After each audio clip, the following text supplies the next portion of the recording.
Just Sodaro, it's your second time at the second edition of the Collins Cup. Last year the Collins Cup fell into the year where races still were postponed, the World Championship were postponed for the second time, and everybody was quite happy that a race was happening. This year it's a little bit different. So is it still an honor to be part of the Collins Cup? Absolutely. It's a real privilege to be here.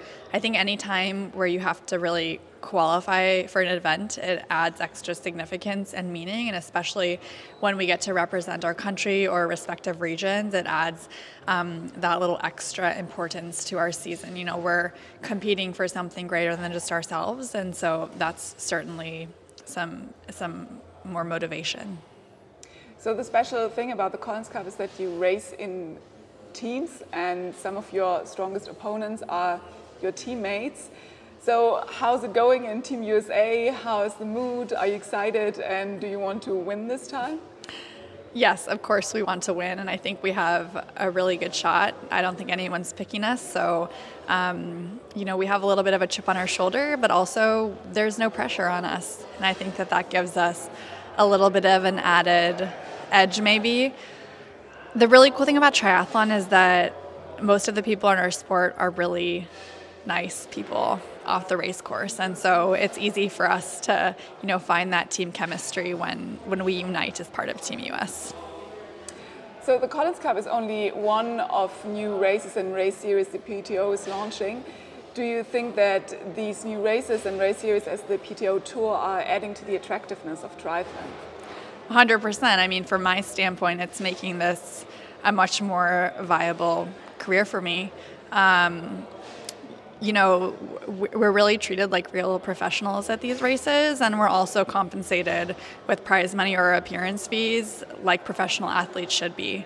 And so that's super attractive from a competitor's standpoint. I think that the racing is really exciting. The prize money is attracting the best athletes, so you're seeing amazing races, and I think that will inspire future generations of triathletes at all levels. You had a very strong race at Ironman Hamburg this year, came in second after Laura Philipp, and also at the PTO Tour in Edmonton you just finished third, and on the finish line you overtook Laura. So would she be your favorite pick for your match on Saturday? You know, I really like Laura a lot, and I love competing against her because she brings out the best in me. I think that she really propelled me to a solid Ironman debut in Hamburg. I would have liked to be much closer to her than I was, but it was really inspiring to be out there on one of the best days we've seen in our sport. I mean, she's now one of the best Ironman athletes to ever do it, and I think that took me to a different level or a new level. And then in Edmonton, you know, I got to compete against the best women in the world there, and that makes me better. So I would love to compete against Laura again. It's an honor to race her every time, and I really welcome anyone, though. So you are a young mother and also a successful triathlete, and in Edmonton, after your third place, you got quite emotional in an interview where you talked about the maternity policy of the PTO. Do you think this is enough that the PTO does, or do you think there should be more so women don't have to compromise or don't have to decide I'm going to be a mother or I'm going to be a successful athlete? Sure. You know, as far as my remarks after Edmonton, I don't think it's very often that people are really listening to what we had to say, and so that was one of the rare occasions where I had the opportunity to use my platform. And I think that it's important for women to see that you can have a family and compete at the highest level, but you can't do it alone and you need help. And I think that what the PTO is doing with the maternity leave policy is amazing, but I also think that it is a starting point, and I will continue to offer my suggestions moving forward about other things that we can do to support moms, because you know, being a working parent, especially a new mom, it's two jobs. And so, you know, the more support we have, I think the more chance we have to be successful on the race course as well.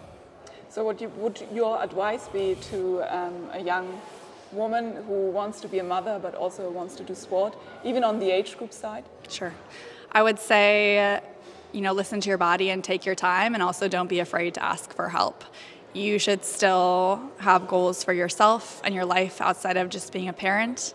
You can be a great mom, but you can also have your own dreams and your own goals, and you shouldn't have to compromise either way.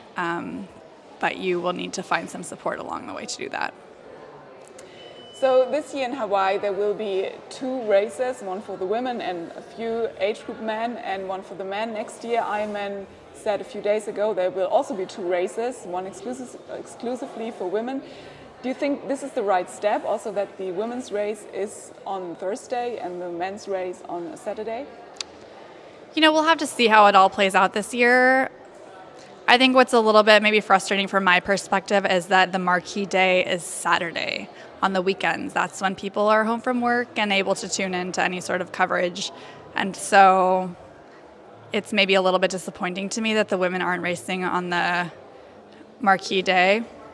Seems like maybe we could have both the men and the women out there, you know, on the Saturday, but we'll see how it plays out. Maybe it'll be really successful this year, and they'll put the women on Saturday next year. So I think that, you know, we should be aspiring for equity in our sport, and we're not there yet. So we'll see. Thank you so much, and good You're luck welcome. for Saturday. Thank you. Thank you very much.